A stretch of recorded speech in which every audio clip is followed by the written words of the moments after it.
Very good evening everyone.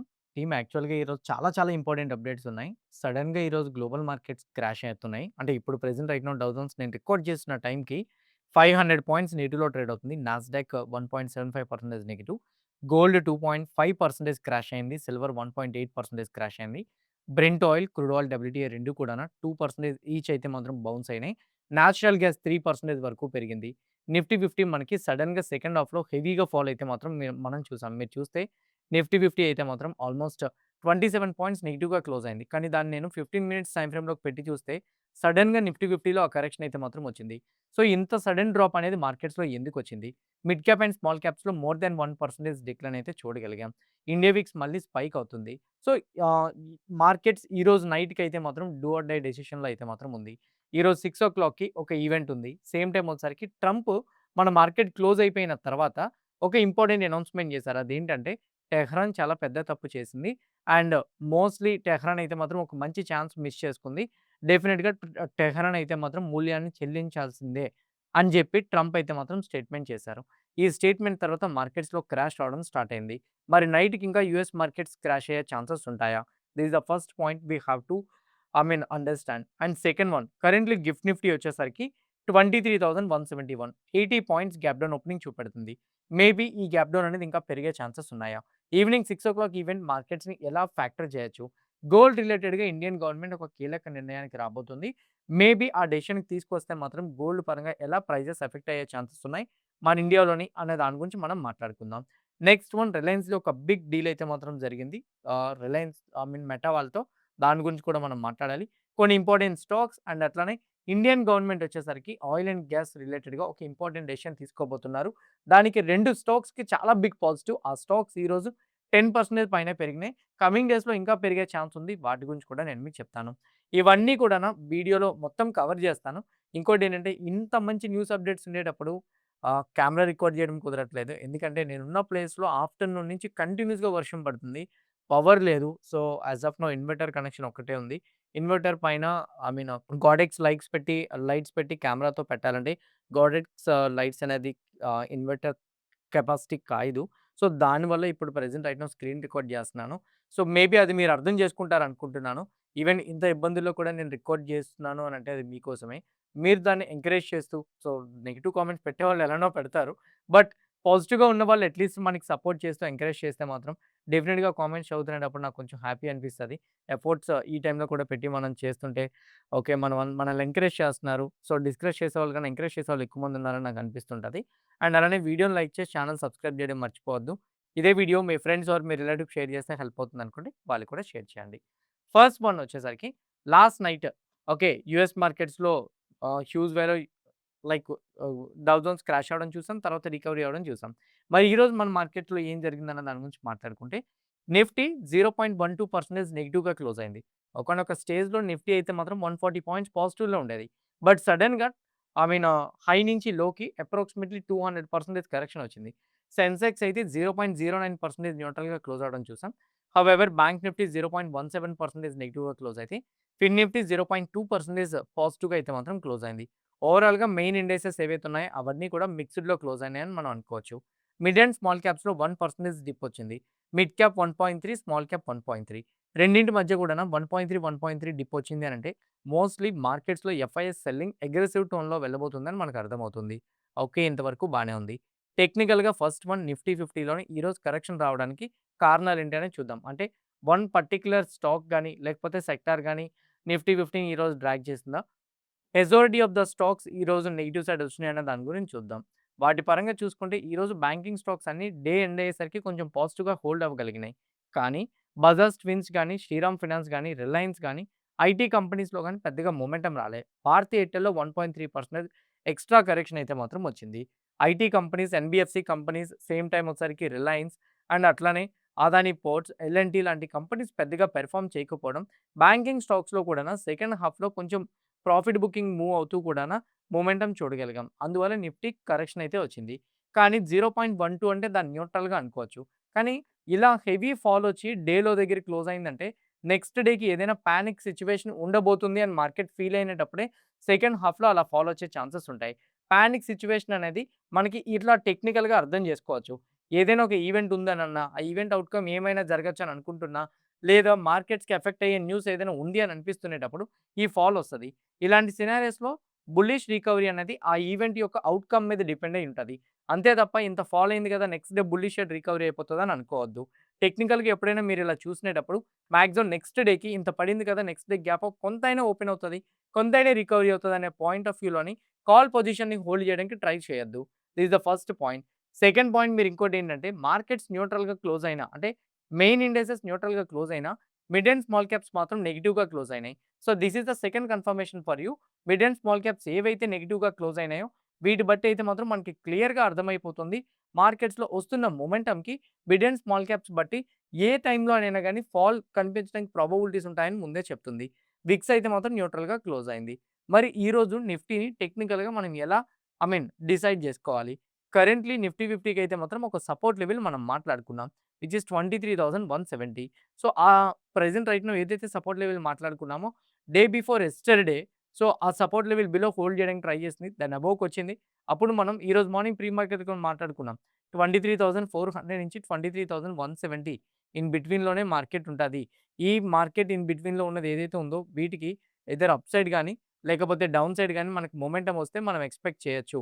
లేదా అంటే ఈ రెండింటి మధ్య మొమెంటమ్ గాని రాకపోతే మాత్రం ఈ వాలటాలిటీనే చూస్తామని మాట్లాడుకున్నాం. ఇక్కడ ఈ లెవెల్‌కి లోవర్ సైడ్ బ్రేక్ అవ్వలేదు. ఈ లెవెల్‌కి హైయర్ సైడ్ బ్రేక్ అవ్వలేదు. రెండింటి సైడ్ బ్రేక్ అవ్వలేదు కాబట్టి మనం అంత ఫాస్ట్‌గా మూవ్ అనేది ఎక్స్‌పెక్ట్ చేయలేం. So, this is the first point you have to understand. నా పాయింట్ ఆఫ్ వ్యూ ప్రకారంగా అయితే మాత్రం లాంగ్ వీక్ ఏదైతే వచ్చిందో అది కొంచెం సెల్లింగ్ ప్రెషర్‌ని అయితే మాత్రం చూపిస్తుంది. కానీ రీసెంట్ స్వింగ్‌లో ఏదైతే ఉందో విచ్ ఈస్ అన్ 23,070 ఆ లెవెల్ వరకైతే మాత్రం రీటెస్ట్ చేయడానికి రావచ్చు. ఫర్దర్‌గా ఫాల్ రావాలంటే మాత్రం ఆ లెవెల్‌ని స్ట్రాంగ్‌గా బ్రేక్ చేస్తేనే ఫాల్ చూడడానికి ప్రాబబిలిటీస్ ఉంటదనేది నా personal opinion. This is the first one. Second one మన మార్కెట్ క్లోజ్ అయిన తర్వాత గ్లోబల్ మార్కెట్స్ యొక్క మూవ్‌మెంట్ మొత్తం చేంజ్ అయిపోయింది. Dow Jones 445 points negative. Nasdaq 440 points negative. Europe market 0.9% negative. European futures అన్నీ కూడాను అంటే జపాన్ మార్కెట్ గాని, చైనా మార్కెట్స్ గాని, హాంకాంగ్ మార్కెట్స్ గాని more than 1% negative side correction అయిపోయినాయి. క్రూడ్ ఆయిల్ సడెన్‌గా లో టు హై 2% పెరిగింది. గోల్డ్ అయితే మాత్రం 3% క్రాష్ అయింది. సిల్వర్ 1.6% ఇప్పుడు నెగెటివ్ చూపించొచ్చు. కానీ డే హై నుంచి చూసుకుంటే 2.5% కరెక్షన్ వచ్చింది. Gold and silver heavy fall, crude oil పెరుగుతుంది, గ్లోబల్ మార్కెట్స్ క్రాష్ అవుతున్నాయి, బిట్‌కాయిన్ కూడా కరెక్షన్ వస్తుంది. ఇదంతా కూడాను రేపటికి మార్కెట్‌కి negative scenario as of now ఉన్న డేటా ప్రకారంగా మనకు కనపడుతుంది. ఇదంతా కూడా ఎందుకు జరిగింది అని మీరు అడగొచ్చు. పాయింట్ ఏంటంటే ఇదంతా జరగడానికి ఫస్ట్ రీజన్ ట్రంప్ అయితే మాత్రం ఇరాన్ వాళ్ళే వాళ్ళ అపాచీ హెలికాప్టర్‌ని కూల్చారు అనే రీజన్‌తో ట్రంప్ అయితే ఇరాన్ మీద దాడులు చేయడం మొదలుపెట్టారు. బానే ఉంది. దీని తర్వాత ట్రంప్ ఒక స్టేట్మెంట్ చేశారు. ఇరాన్ యొక్క అగ్రీమెంట్ పాయింట్స్ ఏవైతే ఉన్నాయో అవి నేను రివ్యూ చేశాను. మోస్ట్‌లీ ప్రిలిమినరీ యాక్సెప్టబుల్ అంటే first phase of acceptance maybe నేను చేయడానికి సిద్ధంగా ఉన్నాను అనేటట్టు రిపోర్ట్స్ బయటికొచ్చినాయి. ఇది ఒక పక్క పాజిటివ్. ఈవెన్ నిన్న నైట్ యూఎస్ మార్కెట్స్ రికవరీ అవ్వడానికి కారణం కూడా ఇదే. దాని తర్వాత మళ్ళీ ట్రంప్ ఏం చేశారో తెలుసా? నేను మళ్ళీ ఇరాన్ మీద అటాక్స్ చేస్తాను. లేదు నేను రివ్యూ చేసినా గానీ ఇరాన్ మీద అటాక్ చేస్తానని చెప్పారు. అప్పుడు మళ్ళీ గ్లోబల్ మార్కెట్స్‌లో కరెక్షన్ రావడం చూసాం. ఇప్పుడు రైట్ నౌ నేను జస్ట్ రికార్డ్ చేసే ఫ్యూ మినిట్స్ బ్యాక్ నేను చెక్ చేసినేటప్పుడైతే మాత్రం ట్రంప్ ఒక స్టేట్మెంట్ చేసినట్టు కనపడుతుంది. ఆ స్టేట్మెంట్ ఏంటంటే ఇరాన్ ఒక గొప్ప ఛాన్స్‌ని మిస్ చేసుకుంది. సో, దీనివల్ల ఇప్పుడు ప్రెజెంట్ రైట్ నౌ ఇరాన్ పైన మేము అటాక్స్ చేయడానికి ఎక్కడ వెనకాడబోము. ఇరాన్ మీదైతే మాత్రం ఒక సివియర్ అటాక్స్‌ని మేము చేయబోతున్నాం అని చెప్పి ట్రంప్ అయితే మాత్రం స్టేట్మెంట్ చేశారు.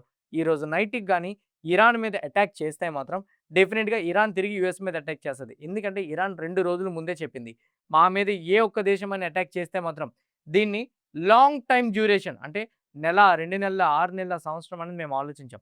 ఎంత టైం అయినా గాని యుద్ధాన్ని ముందుకు తీసుకెళ్ళడానికి మేము సిద్ధంగా ఉన్నామని ఇరాన్ 2 డేస్ బ్యాకే స్టేట్మెంట్ ఇచ్చింది. ఇప్పుడు రైట్ నౌ ఇరాన్ పైన యూఎస్ వాళ్ళు దాడి చేస్తే మాత్రం ఇరాన్ చాలా ధీటుగా రిప్లై ఇవ్వచ్చు. మేబీ యూఏఈలో ఉన్న అంటే మోస్ట్‌లీ గల్ఫ్ కంట్రీస్‌లో ఉన్న ప్రతి స్టేట్ మీద కూడాన వాళ్ళు అటాక్ చేసే ఛాన్సెస్ ఉన్నాయి. మెజారిటీ ఆఫ్ ద కంట్రీస్ మీద అటాక్ చేసే ఛాన్సెస్ ఉన్నాయి. మేబీ ఇది మార్కెట్స్‌లో ఇంకొంచెం టెన్షన్‌ని రైజ్ చేయొచ్చు. మార్కెట్‌ని పానిక్ సిట్యుయేషన్‌ని క్రియేట్ చేయొచ్చు. రేపు మార్కెట్స్ అండర్ పెర్ఫార్మన్స్ అవ్వడానికి ప్రాబబిలిటీస్ ఉన్నాయి. ఒకవేళ గాని ఇదే అటాక్స్ గాని కంటిన్యూ అయితే. 2 ఈరోజు సాయంత్రం 6 గంటలకి మేబీ నాకు తెలిసి అప్పటికి పోస్ట్ మార్కెట్ రిలీజ్ అయిపోతదనుకుంటున్నాను. 3.8% ఇన్‌ఫ్లేషన్ రేట్ యూఎస్‌ది ఈవినింగ్ 6:00కి రాబోతుంది. ఎక్స్‌పెక్టేషన్ 4-4.2%. గుర్తుపెట్టుకోండి ఇప్పుడున్న సిట్యుయేషన్‌లోని already US 10 years bond yield పెరిగిపోతుంది. ఈ సిట్యుయేషన్‌లో గాని ఇంట్రెస్ట్ రేట్స్ గాని పెంచేస్తే మాత్రం మార్కెట్‌ని నెగెటివ్‌గా ఎఫెక్ట్ చేసే ఛాన్సెస్ ఉంటాయి. సో, ఇంట్రెస్ట్ రేట్స్ ఎప్పుడు పెరుగుతాయి? ఇన్‌ఫ్లేషన్ పెరిగినేటప్పుడు. Interest rates next month decision ఉంది. Fed interest rate decision. ఇప్పుడు రైట్‌నో యూఎస్ ఇన్‌ఫ్లేషన్ అయితే మాత్రం ఉంది. 3.8 లాస్ట్ టైమ్. ఈసారి 4% 4.2. ఎనీథింగ్ 4.2% దాటి గాని యూఎస్ ఇన్‌ఫ్లేషన్ గాని వెళ్తే మాత్రం డెఫినిట్‌గా అది మార్కెట్స్ మీద హెవీగా ఇంపాక్ట్ చేయడానికి ప్రాబబిలిటీస్ అయితే మాత్రం ఉంటాయి. సో, నా ఒపీనియన్ ప్రకారంగా అయితే మాత్రం 4%-4.2% ఏదైతే ఉందో అది మాక్సిమం అంటే అంతవరకు వస్తే పర్లేదు. ఎందుకంటే ఆల్రెడీ మార్కెట్ ఎక్స్‌పెక్ట్ చేస్తుంది. దాన్ని పెంచితే మాత్రం రేపు మన మార్కెట్స్ గ్యాప్ డౌన్‌తో ఓపెన్ అవుతాయి. ఈరోజు 4 దాటి వస్తే మార్కెట్ బీరిష్ షేడ్ వెళ్తది. అది మేబీ రేపు మన మార్కెట్స్‌ని కూడా ఇంపాక్ట్ చేయొచ్చు. ఇంకోటేంటంటే ఇన్‌ఫ్లేషన్ నంబర్స్ చూసుకునేటప్పుడు కోర్ ఇన్‌ఫ్లేషన్‌ని చూడండి. కోర్ ఇన్‌ఫ్లేషన్ 2.8, 2.9 వస్తదని ఉంది. ఈ కన్స్యూమర్ ఇన్‌ఫ్లేషన్‌లో హెడ్‌లైన్ ఇన్‌ఫ్లేషన్ కలిపి ఉంటది. కోర్ ఇన్‌ఫ్లేషన్‌లో అది ఉండదు.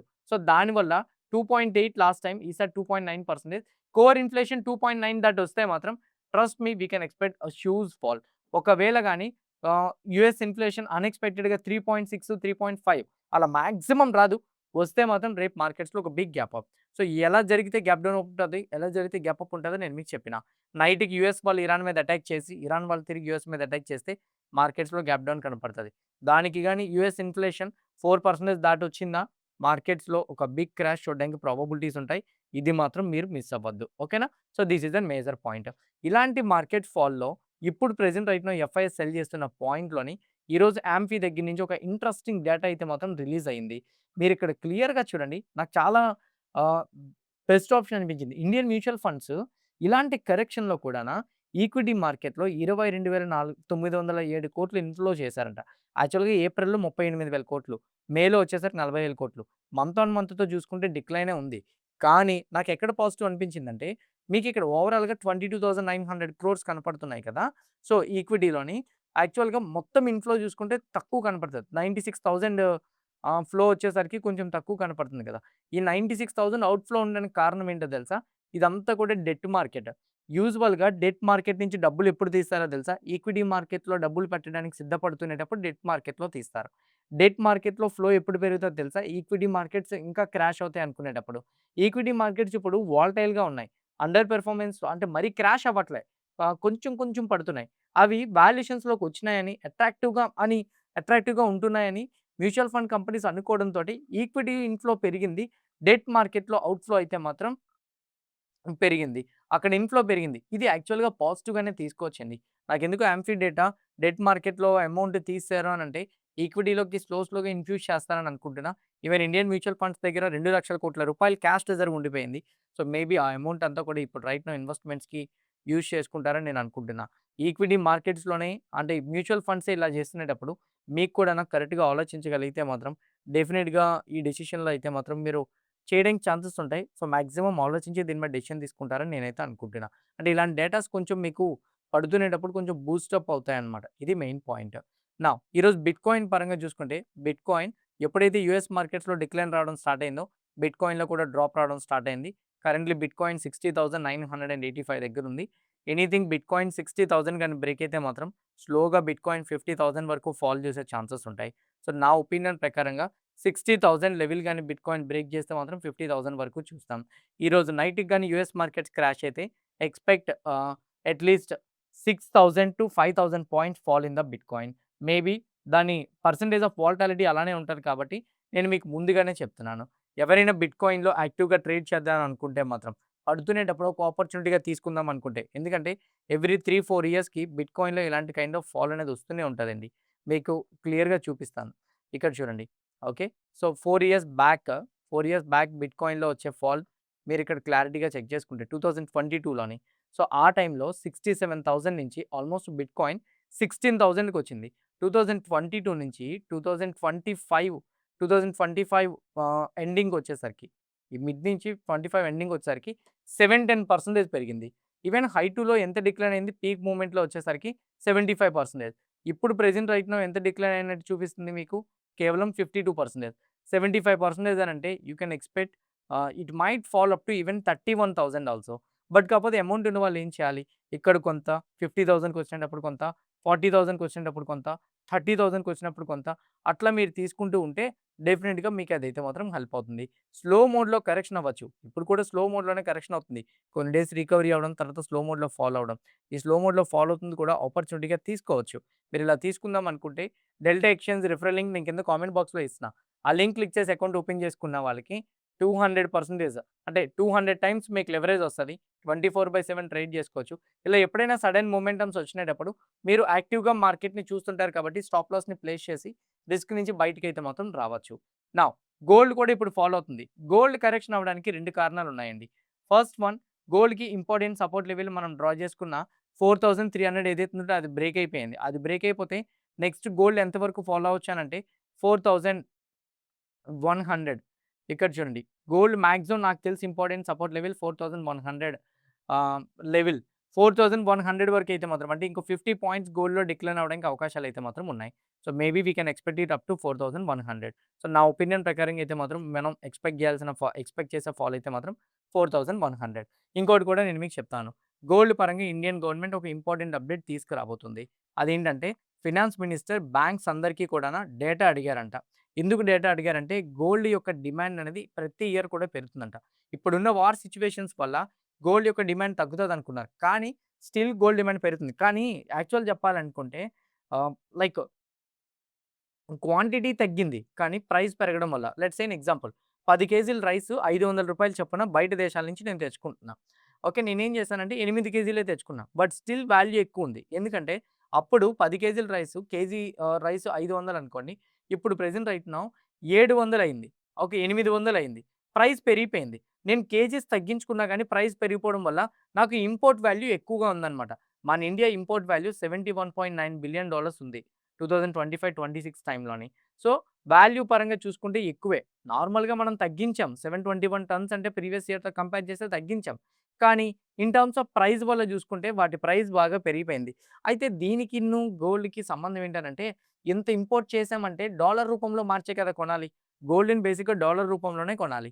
మరి డాలర్ రూపంలో కొనాలంటే ఇండియన్ రూపీనిచ్చి డాలర్ రూపంలో కొనాలి. అలా కన్వర్ట్ చేసేటప్పుడు ఇండియన్ రూపీ ఇంకా వీక్ అవుతది. డాలర్ స్ట్రెంథెన్ అవుతది. ఎందుకంటే రూపీ అంటే డాలర్ డిమాండ్ పెరిగిపోతుంది కదా! దానివల్ల రూపీ అనేది వీక్ అయిపోతది. దాన్ని కంట్రోల్ చేయడం కోసం గవర్నమెంట్ ఏం చెప్తుంది అనంటే మెటల్ అగెయిన్స్ట్ లోన్స్ ఇగోండి. Gold metal against loans and బ్యాంకులు డేటా అడుగుతుందన్నమాట. గోల్డ్ మెటల్ అగెయిన్స్ట్ లోన్, నార్మల్‌గా gold against loan, same time వచ్చేసరికి gold buying, gold export, gold import and అట్లనే గోల్డ్ రిఫైనింగ్ ఫీ మొత్తం అంతా అడుగుతుంది. ఈ డేటా వల్ల వాళ్ళు ఏ డెసిషన్ తీసుకోవాలనే క్లారిటీ ఉంటదని చెప్తున్నారు. గోల్డ్ మెటల్ లోన్ అంటే ఏంటంటే నేను మీకు చెప్తాను. బేసిక్‌గా గోల్డ్ మెటల్ అంటే చాలామంది జ్యువెల్లర్ షాప్స్ ఉంటాయి కదా! వాళ్ళ దగ్గర బంగారం ఉండదు. ఓకే. వాళ్ళేం చేస్తారంటే బ్యాంక్ వాళ్ళు ఏం చేస్తారంటే గ్లోబల్ సప్లయర్స్ దగ్గర బంగారాన్ని తీసుకొని వీళ్ళకిస్తారు. ఇచ్చి బ్యాంక్ డబ్బులు పెట్టుకుంటది. వీళ్ళేం చేస్తారంటే ఆ గోల్డ్‌ని జ్యువెల్లరీ కింద మార్చి సంథింగ్ హారమో లేకపోతే ఏదో ఒకటి మార్చి దాన్ని జ్యువెల్లరీ కింద చేసి మళ్ళీ ఫారెన్ కంపెనీస్‌కి అమ్ముతాయన్నమాట. వచ్చిన డబ్బుల్లో బ్యాంక్ వాళ్ళు ముందు మెటల్ వాళ్ళు డబ్బులు పెట్టి తెచ్చారు కదా! వాళ్ళకిచ్చేయాలన్నమాట. ఇది గోల్డ్ మెటల్ లోన్స్. ఇది నార్మల్ పీపుల్‌కి రాదన్నమాట. బిజినెస్ చేసే పీపుల్, గోల్డ్ జ్యువెల్లరీ బిజినెస్ చేసే పీపుల్‌కొచ్చిద్ది. పబ్లిక్ మీకు తెలుసు కదా! గోల్డ్‌ని తాకట్టు పెట్టి తెచ్చుకుంటూ ఉంటారు. సమ్‌టైమ్స్ వచ్చేసరికి గోల్డ్ ఈటీఎఫ్స్‌ని కొంటారు. గోల్డ్ బాండ్స్ కొంటారు. గోల్డ్ బిస్కెట్స్ కొంటారు. గవర్నమెంట్ ఏ డెసిషన్‌కి రాబోతుందని మీరనొచ్చు. మేబీ గవర్నమెంట్ అయితే మాత్రం మన దగ్గరున్న గోల్డ్ అంతటిని ఇంట్లో అందరి దగ్గర ఇండియన్ హౌస్ హోల్డ్స్ దగ్గర చాలా గోల్డ్ ఉంది. ఆ గోల్డ్ రిలేటెడ్‌గా స్కీమ్ పెట్టి ఆ ఫిజికల్ గోల్డ్ తీసుకొని దాంతోనే జ్యువెల్లరీ మేకింగ్ చేయడం లేదా ఇండియాలోనే గోల్డ్ రిఫైనింగ్ ప్రాసెస్‌ని పెంచడం ఇట్లాంటివి చేయాలని చూస్తుంది. ఇంకేం చేయలేదు. చేస్తే మాత్రం డెఫినిట్‌గా గోల్డ్ పరంగా అయితే మాత్రం అంటే రూపీ అయితే మాత్రం వీక్ అవ్వదు. అది అందరికీ కూడా పాజిటివ్ అని నేను అనుకుంటున్నా. గోల్డ్ ప్రైస్ కూడా అంతలా పెరగదని నేనైతే అనుకుంటున్నాను. ఇంకోటేంటంటే ఈ gold price present right now war situations uncertainty పెరిగితే బంగారపు ధర ఇంకా పడడానికి అవకాశాలు ఎక్కువుంటాయి. మేబీ పడుతునేటప్పుడు బంగారాన్ని ఒక ఆపర్చునిటీగా తీసుకోండి. ట్రస్ట్ మీ ఇండియన్స్ అంటే స్టాక్ మార్కెటే కాదు. రియల్ ఎస్టేట్, స్టాక్ మార్కెట్ ఏదైనా మనం చేసుకున్నా గోల్డ్ అనేది ఒక ఎసెట్‌గా మాత్రం కంపల్సరీగా ఉండాలి. ఫ్యూచర్‌లోని పడుతున్న గోల్డ్‌ని ఆపర్చునిటీగా తీసుకోండి. ఎంత పడితే అంత ఆపర్చునిటీ. ఎవ్రీ 5% డిప్‌ని ఒక ఆపర్చునిటీగా తీసుకుంటారనేది నా ఒపీనియన్. ఇన్‌ఫాక్ట్ సిల్వర్ పరంగా మాట్లాడుకుంటే సిల్వర్ 66 బ్రేక్ అయిపోయింది. 63.5 దగ్గరైతే మాత్రం ఉంది. మేబీ సిల్వర్‌లో నెక్స్ట్ ఫాల్ 61 వరకు వచ్చే ఛాన్సెస్ ఉంటదనేది నా పర్సనల్ ఒపీనియన్. ఇవి మేజర్‌గా ఉన్న పాయింట్స్ అయితే మాత్రం మనం అర్థం చేసుకోవాల్సింది కూడాన. సో, గోల్డ్ అండ్ సిల్వర్‌లో కూడా మీరు యాక్టివ్‌గా ట్రేడ్ చేసుకోవాలనుకుంటే డెల్టా ఎక్స్‌చేంజ్ రిఫరల్ లింక్ కింద ఇస్తున్న కామెంట్ బాక్స్‌లో అది క్లిక్ చేసి మీరు యాక్టివ్‌గా ట్రేడ్స్ అయితే మాత్రం చేసుకోవచ్చు. ఇది మెయిన్ అప్డేట్స్ అయితే మాత్రం. నౌ స్టాక్స్ పరంగా మాట్లాడుకుంటే ఫస్ట్ వన్ ఇన్ఫోసిస్ ఈరోజు 3% ఫాల్ అయింది కదా! యూజువల్‌గా నాస్డాక్ ఫాలో అయితే ఆబ్వియస్‌లీ మన ఐటీ స్టాక్స్ ఫాలో అవుతాయి. అదొక్కటే కాదు ఇన్ఫోసిస్ కంపెనీ వాళ్ళు ఈరోజు వచ్చేసరికి ఇన్ఫోసిస్ కంపెనీకి ఎక్స్ డివిడెండ్ అనమాట. సో, రూ. 25 పర్ షేర్ యొక్క డివిడెండ్ అయితే మాత్రం ఇది ఎక్స్ డివిడెండ్. ఫినాన్షియల్ ఇయర్ 26కి అయితే మాత్రం ఇది 26 వల్ల అయితే మాత్రం దీనివల్ల ఫినాన్షియల్ ఇయర్ 26లో ఇది సెకండ్ టైమ్ డివిడెండ్. ఫస్ట్ వచ్చేసరికి అక్టోబర్‌లో ఇంటర్మ్ డివిడెండ్ ఇచ్చారు. ఇదేమో ఇప్పుడు రైట్ నౌ నార్మల్ డివిడెండ్ ఇస్తున్నారు వీళ్ళు ఫైనల్ డివిడెండ్. సో, మేబీ ఆ డివిడెండ్ యొక్క ఎక్స్ డివిడెండ్ డేట్ కాబట్టి ఈరోజు ఎక్స్ డివిడెండ్ డేట్ అంటే ఆబ్వియస్‌లీ ప్రైస్ డిడక్ట్ అయిపోతది. డివిడెండ్ ఇచ్చే అమౌంట్ ప్రైస్ డిడక్ట్ అయిపోతది. అందువల్ల మీకు షేర్‌లో ఫాల్ కనిపించింది. Main point. అంటే కన్‌ఫ్యూజ్ అవుతారని చెప్తున్నా. ఫ్యాక్ట్ అంటే fertilisers and chemical Travancore, Chambal fertilisers and chemicals, Rashtriya chemicals and fertilisers, Coromandel international ఈరోజు ఫెర్టిలైజర్స్ రిలేటెడ్‌గా కంపెనీస్ అన్నీ భారీగా పెరిగినాయి. వార్ సిట్యుయేషన్స్ ప్రకారంగా ఫెర్టిలైజర్స్ ఇంపోర్ట్ చేయడానికి కాస్ట్ ఎక్కువ పడుతుంది. అందుకు మన ఇండియన్ మినిస్టర్ అయితే మాత్రం డిపార్ట్మెంట్ ఆఫ్ ఫెర్టిలైజర్స్ వాళ్ళు ఫైనాన్స్ మినిస్టర్‌ని మీట్ అయ్యారంట. మీట్ అయ్యి యూజువల్‌గా 50% సబ్సిడీ గవర్నమెంట్ ఇస్తుంది. లెట్స్ సే ఎన్ ఎగ్జాంపుల్ ఆహ్, ఆహ్, ఒక కేజీ ఓకే. ఒక కేజీ వచ్చేసరికి ఫెర్టిలైజర్ వచ్చేసరికి కొన్నారనుకుందాం. రూ. 100 పడుతుందనుకోండి. రూ. 50కే మీకు అమ్ముతాడు కంపెనీ వాడు. రూ. 50 గవర్నమెంట్ పెట్టుకుంటదనమాట. గవర్నమెంట్ కొంటది. ఇప్పుడు డిపార్ట్మెంట్ ఆఫ్ ఫెర్టిలైజర్స్ రైతుల దగ్గర ప్రెషర్ పెరగకుండా ఉండాలంటే ఫెర్టిలైజర్స్ పరంగా 100% ఇంక్రీజ్ చేయమని చెప్తుంది సబ్సిడరీ. సో, గవర్నమెంట్ అయితే మాత్రం రివ్యూ చేస్తుంది. బట్ ఒకవేళ నిజంగా గాని చేస్తే మాత్రం డెఫినిట్‌గా అది హ్యూజ్ పాజిటివ్ ఫెర్టిలైజర్స్ కంపెనీస్‌కి అన్నింటికి కూడాను. ఫార్మింగ్ కూడా బాగా వస్తది. సో, అందువల్ల ఎక్కువ అమౌంట్ ప్రాఫిట్ గెయిన్ అవ్వడానికి ఛాన్సెస్ ఉంటాయి. ఇది మేబీ ఫెర్టిలైజర్స్ కంపెనీస్ అన్నిటికి కూడా పాజిటివ్‌గా బూస్టప్ చేస్తదని అనుకుంటున్నా. రిలయన్స్ కంపెనీ ఈరోజు డ్రాప్ అయింది. కానీ రిలయన్స్ పరంగా ఒక న్యూస్ అప్డేట్ ఉంది. అదేంటంటే మెటా వాళ్ళు రిలయన్స్ ఇండస్ట్రీతో ఒక అగ్రీమెంట్‌కొచ్చారు. అదేంటంటే అంటే metas first AI enabled data సెంటర్‌ని ఇండియాలో లాంచ్ చేయడం కోసం రిలయన్స్‌తో వచ్చారు. దీనివల్ల రిలయన్స్‌లో ఇంకొన్ని ఇన్వెస్ట్‌మెంట్స్ చేస్తామని, ఇండియాలో ఇంకొన్ని ఇన్వెస్ట్‌మెంట్స్ పెంచుతామని, సో, ఇది ఎంటైర్ రిలయన్స్ కంపెనీకి, మెటాకి జరుగుతున్న అగ్రీమెంట్ అని కూడా చెప్తున్నారు. ఇది positive. Next one Concord Biotech company ఈరోజు 5% పెరిగింది. కాన్కార్డ్ బయోటెక్ కంపెనీకి యూఎస్ ఎఫ్‌డీఏ దగ్గర నుంచి అప్రూవల్స్ వచ్చినాయి. అప్రూవల్ దేనికేనంటే టుఫాసిటిన్ బి టాబ్లెట్‌నయితే మాత్రం వీళ్ళు తయారు చేస్తున్నారు. దానికి యూఎస్ ఎఫ్‌డీఏ వాళ్ళు అప్రూవల్ ఇచ్చారు. ఈ అప్రూవల్ వల్ల యూఎస్‌లో వీళ్ళు $500 మిలియన్ బిజినెస్‌ని చేయొచ్చని చెప్తున్నారు. అందువల్ల ఈ స్టాక్ హైయర్ సైడ్ మొమెంటమ్ అయితే కనిపించింది. పిడిలైట్ ఇండస్ట్రీస్ ఈరోజు హైయర్ సైడ్ మొమెంటమ్ ఇవ్వడం చూడగలిగాం కదా! దానికున్న మేజర్ రీజన్ ఏంటి అనంటే చైనా దగ్గర నుంచి వస్తున్న వినైల్ ఎస్టేట్ మోనోమర్ ప్రైజెస్ అన్నీ కూడా 35% డ్రాప్ అయినాయి. సో, యాక్చువల్‌గా పిడిలైట్‌కి ఈ వినైల్ ఎస్టేట్ మోనోమర్ అనేది ఒక బిగ్ రా మెటీరియల్. ఈ రా మెటీరియల్ ప్రైస్ హెవీగా డ్రాప్ అవ్వడం పిడిలైట్ ఇండస్ట్రీకి బూస్టప్ చేయొచ్చు. అందువల్ల ఈ స్టాక్‌లో హైయర్ సైడ్ మొమెంటమ్ అయితే చూడగలిగాం. ఐనాక్స్ ఇండియా పాజిటివ్ సైడ్ కనిపించింది కదా! ఆర్ట్సన్ కూడా పాజిటివ్ సైడ్ కనిపించింది కదా! గవర్నమెంట్ ఒక ఇంపార్టెంట్ అప్డేట్‌ని తీసుకురావాలనుకుంటుందంట. ఇప్పుడు రైట్ నౌ ఆయిల్ ప్రైజెస్ అన్ని దేశాల్లో పెరిగినా మన దేశంలో ఎందుకు పెరగలేదు? బికాజ్ మన ఇండియాలోని స్టోరేజ్ కెపాసిటీ ఉంది. ఓకే. ఆయిల్ కంటూ సెపరేట్ స్టోరేజ్ ఉంది. ఆ నిల్వలను యూజ్ చేసుకుంటున్నాం మనం గ్లోబల్ సప్లై డిస్రప్షన్ వచ్చినా గాని. అలాగా గ్యాస్‌నైతే మాత్రం చేసుకోవడానికి అవ్వట్లేదు. కానీ ఇండియా అయితే మాత్రం ఒక న్యూ స్కీమ్‌కి రావాలని అనుకుంటుంది. లాంగ్ టర్మ్ ప్లానింగ్ చేయాలనుకుంటుంది. ఈ వార్ సిట్యుయేషన్ అనేది ఒక లెసన్‌గా వాళ్ళు మార్చుకుందాం అనుకుంటున్నారు.